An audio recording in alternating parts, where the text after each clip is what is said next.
നമ്മളിപ്പോൾ നമ്മുടെ ENS അസൈൻമെന്റിന്റെ ഒരു അസൈൻമെന്റിന്റെ ഭാഗമായിട്ട് ഒരു ചെറിയ കോൺവെർസേഷൻ ആണ് കടയുടെ അശ്വതി ഫാൻസി സ്റ്റോഴ്സിന്റെ ഓണറായി ചേട്ടനായിട്ട്.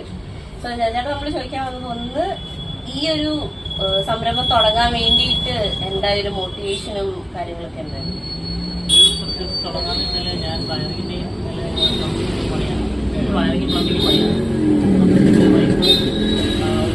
കടയിൽ സ്റ്റാഫായിട്ടിരിക്കുകയാണ്. അപ്പോൾ കുറച്ച് നാളായിട്ട് കഴിഞ്ഞ ഈ വർഷം ആദ്യം എനിക്ക് കൃത്യമായിട്ടുള്ള പേപ്പറും കാര്യങ്ങളൊക്കെ ചെയ്യാം. അപ്പോൾ പെട്ടെന്നുണ്ടായ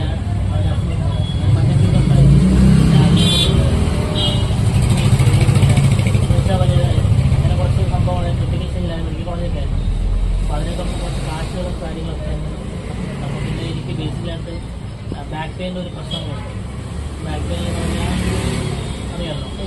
അപ്പോൾ അതുകൊണ്ട് എനിക്ക് വലുതായിട്ട് നമ്മളെ വർക്ക് എൻ്റെ വർക്ക് ചെയ്യാൻ പറ്റാതെ, അപ്പോൾ ഞാൻ നേരത്തെ ഒരു കടയിട്ട് വൈഫും ഞാനും കൂടെ ആയിട്ട് ഇരിക്കാമെന്നുള്ളതാണ് നമ്മുടെ പ്ലാൻ.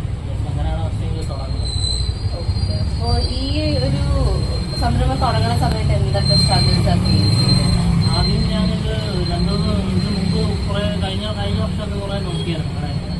ഇതെല്ലാം നമുക്ക് കിട്ടിയില്ല.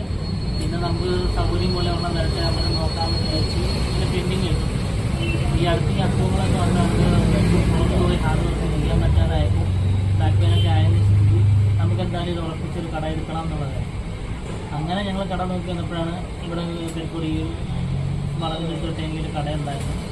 അപ്പോൾ അതിന് അഡ്വാൻസ് എടുക്കാനും അതിൻ്റെ കാര്യങ്ങളൊക്കെ അപ്പോഴേക്കും പൈസയ്ക്ക് കുറച്ച് ബുദ്ധിമുട്ടുണ്ടായിരുന്നു. ഹോട്ടലുണ്ടായിരുന്നു. അതുവഴി ഞാൻ ഹോസ്പിറ്റലിൽ അഡ്മിറ്റ് ആയതിൻ്റെ ഫിനാൻസ് കുറേ ഉണ്ടായിരുന്നു. പിന്നെ നമുക്കൊരു പൈസ കുറവാണെന്നുള്ളൊരിത് അപ്പം കുറച്ച് മറച്ച് പൈസകളൊക്കെ മറച്ച് ഇതിന് അഡ്വാൻസ് കൊടുത്ത് ഞങ്ങൾ കട ഓപ്പണാക്കി കുറച്ച് ആളുകളുടെ ലൈസൻസിന് കുറച്ച് പ്രോബ്ലം. ലൈസൻസ് നമുക്ക് കുറച്ച് കാണാം. അപ്പോൾ ലൈസൻസിനായിട്ട് കുറേ നടക്കുന്നത് അതിൻ്റെ പേപ്പർ